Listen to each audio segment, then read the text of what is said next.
Big Ears, Demystified, Beyond Dumbo. Hello, English learners. Today, we're diving into a common English phrase that might sound a bit curious at first. Ever heard someone mention big ears and wondered what they meant? Let's break it down together.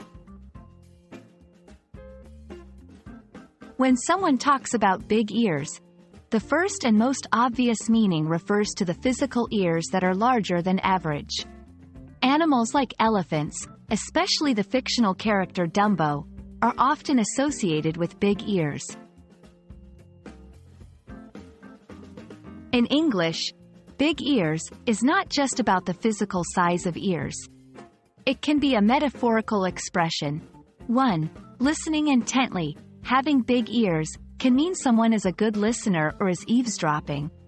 For instance, be careful what you say, walls have big ears. 2. Being curious.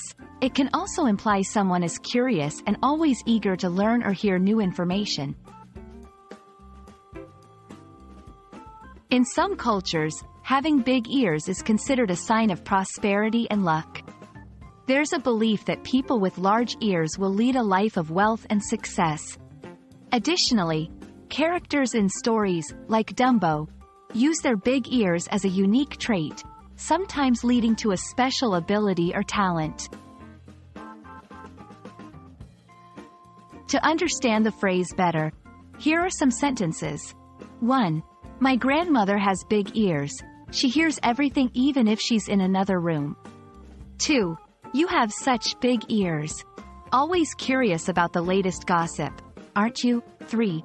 In our culture, a child born with big ears is considered to be fortunate. And there you have it.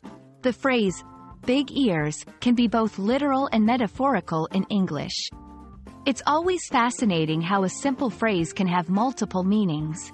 We hope this video has helped clarify things for you. Keep listening, keep learning, and until next time, happy studying.